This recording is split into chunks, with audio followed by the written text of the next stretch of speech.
Capítulo 7. Winston se despertó muy emocionado. Le dijo a Julia, he soñado que... Y se detuvo porque no podía explicarlo. Era excesivamente complicado. No. Solo se trataba del sueño, sino de unos recuerdos relacionados con el que habían surgido en su mente segundos después de despertarse. Siguió tendido, con los ojos cerrados y envuelto aún en la atmósfera del sueño. Era un amplio y luminoso ensueño en el que su vida entera parecía extenderse ante él como un paisaje en una tarde de verano después de la lluvia. Todo había ocurrido dentro del pisapapeles de cristal, pero la superficie de este era la cúpula del cielo y dentro de la cúpula todo estaba inundado por una luz clara y suave, gracias a la cual podían verse interminables distancias.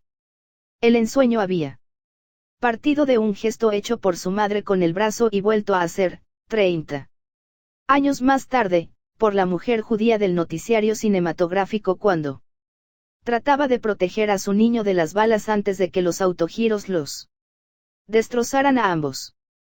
¿Sabes?, dijo Winston, hasta ahora mismo he creído que había asesinado a mi madre. ¿Por qué la asesinaste?, le preguntó Julia medio dormida. No la asesiné. Físicamente, no. En el ensueño había recordado su última visión de la madre y, pocos instantes después de despertar, le había vuelto el racimo de pequeños acontecimientos que rodearon aquel hecho. Sin duda, había estado reprimiendo deliberadamente aquel recuerdo durante muchos años. No estaba seguro de la fecha, pero debió de ser hacía menos de 10 años o, a lo más, 12. Su padre había desaparecido poco antes. No podía recordar cuánto tiempo antes, pero sí las revueltas circunstancias de aquella época, el pánico periódico causado por las incursiones aéreas y las carreras para refugiarse en las estaciones del metro, los montones de escombros, las consignas que aparecían por las esquinas en llamativos carteles, las pandillas de jóvenes con camisas del mismo color, las enormes colas en las panaderías, el intermitente crepitar de las ametralladoras a lo lejos, y, sobre todo, el hecho de que nunca había bastante comida. Recordaba las largas tardes pasadas con otros chicos, rebuscando en las latas de la basura y en los montones de desperdicios, encontrando a veces hojas de verdura, mondaduras de patata e incluso, con mucha suerte, mendrugos de pan, duros como piedra, que los niños sacaban cuidadosamente de entre la ceniza, y también, la paciente espera de los camiones que llevaban pienso para el ganado y que a veces dejaban caer, al saltar en un bache, bellotas o avena. Cuando su padre desapareció, su madre no se mostró sorprendida ni demasiado apenada, pero se operó en ella un súbito cambio. Parecía haber perdido por completo los ánimos. Era evidente, incluso para un niño como Winston, que la mujer esperaba algo que ella sabía con toda seguridad que ocurriría. Hacía todo lo necesario, guisaba, lavaba la ropa y la remendaba. Arreglaba las camas, barría el suelo, limpiaba el polvo, todo ello muy despacio y evitándose todos los movimientos inútiles. Su majestuoso cuerpo tenía una tendencia natural a la inmovilidad. Se quedaba las horas muertas casi inmóvil en la cama, con su niñita en los brazos, una criatura muy silenciosa de 2 o 3 años con un rostro tal delgado que parecía simiesco. De vez en cuando, la madre cogía en brazos a Winston y le estrechaba contra ella, sin decir nada. A pesar de su escasa edad y de su natural egoísmo, Winston sabía que todo esto se relacionaba con lo que había de ocurrir, aquel acontecimiento implícito en todo y del que nadie hablaba. Recordaba la habitación donde vivían, una estancia oscura y siempre cerrada, casi totalmente ocupada por la cama. Había un hornillo de gas y un estante donde ponía los alimentos. Recordaba el cuerpo estatuario de su madre, inclinado sobre el hornillo de gas moviendo algo en la sartén. Sobre todo, Recordaba su continua hambre y las sórdidas y feroces batallas a las horas de comer. Winston le preguntaba a su madre, con reproche una y otra vez, por qué no había más comida. Gritaba y la fastidiaba, descompuesto en su afán de lograr una parte mayor. Daba por descontado que él, el varón, debía tener la ración mayor. Pero por mucho que la pobre mujer le diera, él pedía invariablemente más. En cada comida la madre le suplicaba que no fuera tan egoísta y recordase que su hermanita estaba enferma y necesitaba alimentarse. Pero era inútil. Winston cogía pedazos de comida del plato de su hermanita y trataba de apoderarse de la fuente. Sabía que con su conducta condenaba al hambre a su madre y a su hermana, pero no podía evitarlo. Incluso creía tener derecho a ello. El hambre que le torturaba parecía justificarlo. Entre comidas. Si su madre no tenía mucho cuidado, se apoderaba de la escasa cantidad de alimento guardado en la alacena. Un día dieron una ración de chocolate. Hacía mucho tiempo, meses enteros, que no daban chocolate. Winston recordaba con toda claridad aquel cuadrito oscuro y preciadísimo. Era una tableta de 2 onzas, por entonces se hablaba todavía de onzas, que les correspondía para los 3. Parecía lógico que la tableta fuera dividida en 3 partes iguales. De pronto, en el ensueño, como si estuviera escuchando a otra persona, Winston se oyó gritar, exigiendo que le dieran todo el chocolate. Su madre le dijo que no fuese ansioso. Discutieron mucho, hubo llantos, lloros, reprimendas, regateos, su hermanita agarrándose a la madre con las 2 manos, exactamente como una menite, miraba a Winston con ojos muy abiertos y llenos de tristeza. Al final, la madre le dio al niño las 3/4 partes de la tableta y a la hermanita la otra 1/4 parte. La pequeña la cogió y se puso a mirarla con indiferencia, sin saber quizás lo que era. Winston se la quedó mirando un momento. Luego, con un súbito movimiento, le arrancó a la nena el trocito de chocolate y salió huyendo. Winston. Winston. Le gritó su madre. Ven aquí, devuélvele a tu hermana el chocolate. El niño se detuvo pero no regresó a su sitio. Su madre lo miraba, preocupadísima. Incluso en ese momento, pensaba en aquello, en lo que había de suceder de un momento a otro y que Winston ignoraba. La hermanita, consciente de que le habían robado algo, rompió a llorar. Su madre la abrazó con fuerza. Algo había en aquel gesto que le hizo comprender a Winston que su hermana se moría. Salió corriendo escaleras abajo con el chocolate, derretiéndosele entre los dedos. Nunca volvió a ver a su madre. Después de comerse el chocolate, se sintió algo avergonzado y corrió por las calles mucho tiempo hasta que el hambre le hizo volver. Pero su madre ya no estaba allí. En aquella época, estas desapariciones eran normales. Todo seguía igual en la habitación. Solo faltaban la madre y la hermanita. Ni siquiera se había llevado el abrigo. Ni siquiera ahora estaba seguro Winston de que su madre hubiera muerto. Era muy posible que la hubieran mandado a un campo de trabajos forzados.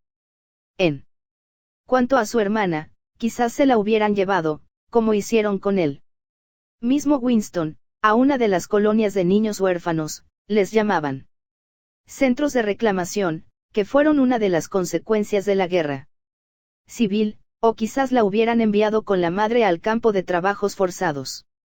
O sencillamente la habrían dejado morir en cualquier rincón. El ensueño seguía vivo en su mente, sobre todo el gesto protector de la madre, que parecía contener un profundo significado.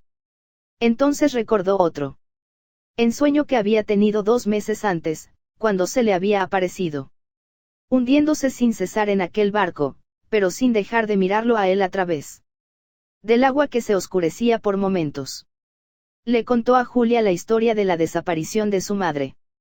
Sin abrirlos ojos, la joven dio una vuelta en la cama y se colocó en una posición más cómoda. Ya me figuro que serías un cerdito en aquel tiempo, dijo indiferente. Todos los niños son unos cerdos. Sí, pero el sentido de esa historia.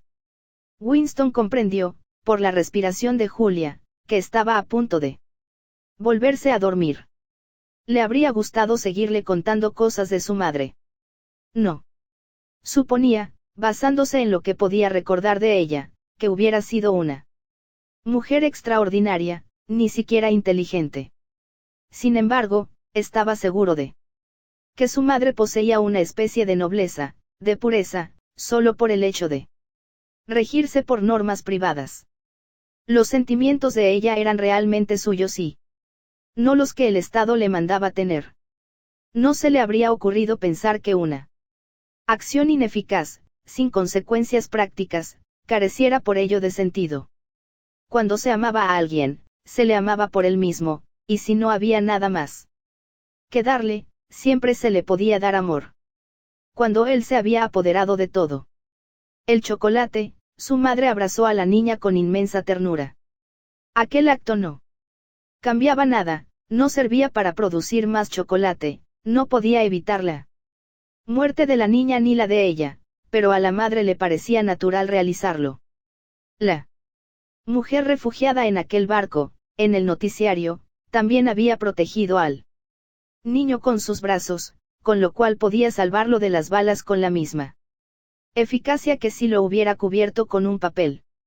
Lo terrible era que el partido había persuadido a la gente de que los simples impulsos y sentimientos de nada servían. Cuando se estaba bajo las garras del partido, nada importaba lo que se sintiera o se dejara de sentir, lo que se hiciera o se dejara de hacer. Cuanto le sucedía a uno se desvanecía y ni usted ni sus acciones volvían a figurar para nada. Le apartaban a usted, con toda limpieza, del curso de la historia. Sin embargo, hacía solo 2 generaciones, se dejaban gobernar por sentimientos privados que nadie ponía en duda. Lo que importaba eran las relaciones humanas, y un gesto completamente inútil, un abrazo, una lágrima, una palabra cariñosa dirigida a un moribundo, poseían un valor en sí. De pronto pensó Winston que los Proul seguían con sus sentimientos y emociones. No eran leales a un partido, a un país ni a un ideal, sino que se guardaban mutua lealtad unos a otros. Por primera vez en su vida, Winston no despreció a los Prouls ni los creyó solo una fuerza inerte. Algún día muy remoto recobrarían sus fuerzas y se lanzarían a la regeneración del mundo. Los Prouls continuaban siendo humanos. No se habían endurecido por dentro. Se habían atenido a las emociones primitivas que él, Winston, tenía que aprender de nuevo por un esfuerzo consciente. Y al pensar esto, recordó que unas semanas antes había visto sobre el pavimento una mano arrancada en un bombardeo y que la había apartado con el pie tirándola a la alcantarilla como si fuera un inservible troncho de lechuga. Los Proul son seres humanos, dijo en voz alta. Nosotros, en cambio, no somos humanos. ¿Por qué? Dijo Julia, que había vuelto a despertarse. Winston reflexionó un momento. No se te ha ocurrido pensar, dijo, que lo mejor que haríamos sería marcharnos de aquí antes de que sea demasiado tarde y no volver a vernos. Jamás. Sí, querido, se me ha ocurrido varias veces, pero no estoy dispuesta a hacerlo. Hemos tenido suerte, dijo Winston, pero esto no puede durar mucho tiempo. Somos jóvenes. Tú pareces normal e inocente. Si te alejas de la gente como yo, puedes vivir todavía 50 años más. No. Ya he pensado en todo eso. Lo que tú hagas, eso haré yo. Y no te desanimes tanto. Yo sé arreglármelas para seguir viviendo. Quizás podamos seguir juntos otros 6 meses, un año, no se sabe. Pero al final es seguro que tendremos que separarnos.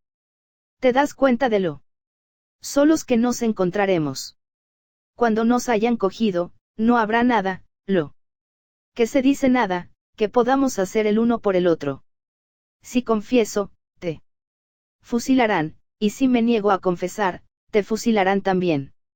Nada de lo que yo pueda hacer o decir, o dejar de decir y hacer, serviría para aplazar tu muerte ni 5 minutos. Ninguno de nosotros dos sabrá siquiera si el otro vive o ha muerto. Sería inútil intentar nada. Lo único importante es que no nos traicionemos, aunque por ello no iban a variar las cosas. Si quieren que confesemos, replicó Julia, lo haremos.